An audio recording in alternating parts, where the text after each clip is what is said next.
All right, so with the false albacore and the Spanish mackerels and the Bonito running, I figured I'd take this time to, demonstrate how I tie my rigs for that. Whether you're using a hoagie epoxy jig or a deadly dick or some variation of that. They really like small baits, nothing bigger than I would say 4 inches. Sometimes you can't even get them on 4 inches. Sometimes you even have to go smaller, like a fat cow. So I have a couple of lures I'm going to show you, and then also how I tie my non-slip loop knot. One day I was throwing fat cows, hoagie epoxy, deli dicks at a school of fish that was busting. Could not get a hookup.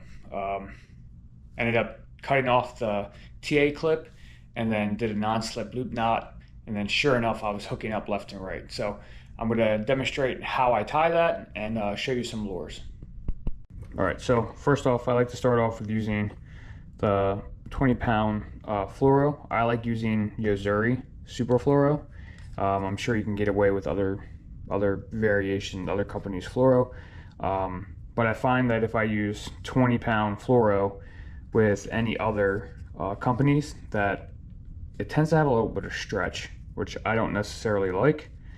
The thin diameter fluoro, I can see why it would stretch a little bit, but Yo-Zuri does a really good job at making thin diameter fluoro that does not stretch. So 20-pound fluoro, have the Deli Dick lure, again, 4-inch. Another good alternative are the hoagie epoxy jigs.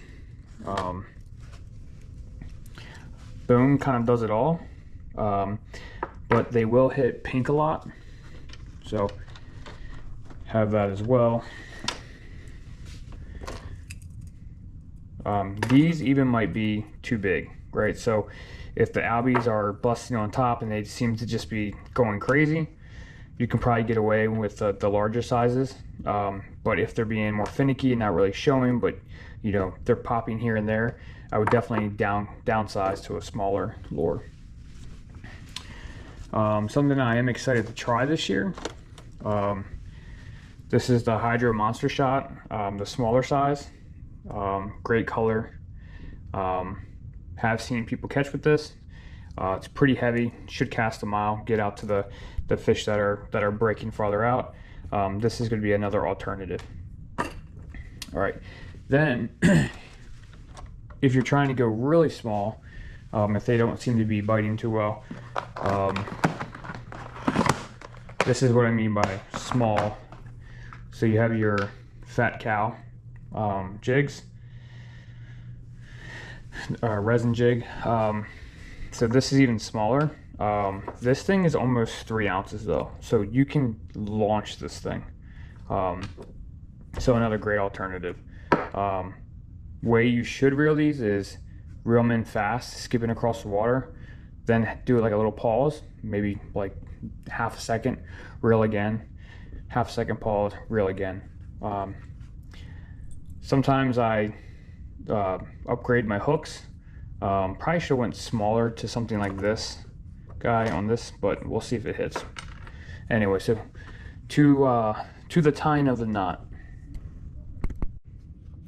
All right, I'm going to use my Corker, my wife's Corker slip-on. Hopefully that can show the line a little bit better. All right, so what I like to do, first things first, is you're going to just do like a little overhand knot. So not a dropper loop, but an overhand knot. You're going to get that, figure in the line like this. Then I like to bring it down to where the circle is tiny. Okay. And we'll use this jig just for purposes. Okay, so I have my little loop, right? You're to stick that one end of the line up,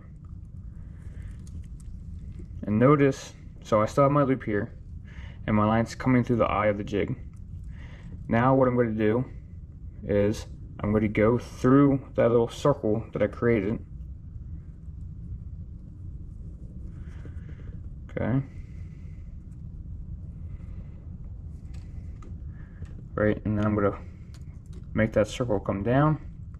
Then I'm going to pinch it. Then we're just going to do like if I was doing a clinch knot, right? So I'm going to go four to five loops. 1, 2, 3, 4, 5. Then I'm going to come back through that circle that I created. I'm going to pinch and lubricate the line. Then I'm going to pull that tight.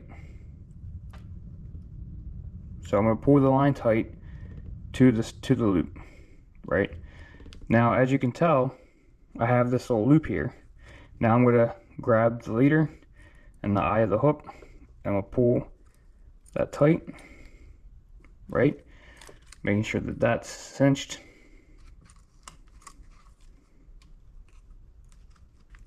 Okay, and this is what your loop should look like.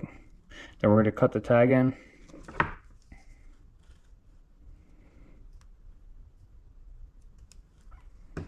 Okay, so now what I've done is I've created a secure way, right? But I'm allowing this non-slip loop knot so that the lure can move in the water and it's not just got a dead stick coming through, because they won't hit that. And then what this does is this hides, like this isn't going to show in the water like a TA clip will. You would think, you know, okay, well I have the eye of the jig, I also have the split ring and the hook, like why would that matter? For some reason it does, but hopefully this helps you in succeeding in catching some Spanish mackerel and some Albies this year. Here are some catches that I had. It was a great year last year. Already they're catching now, which is kind of like a couple weeks early from last year. So hopefully the run is good and it lasts for, you know, a good couple months, all the way up until, you know, it starts getting colder again. The bite last year seemed to only be on for like 3 weeks. Hopefully that's longer this year. So, all right, hope you enjoyed the content, and good luck.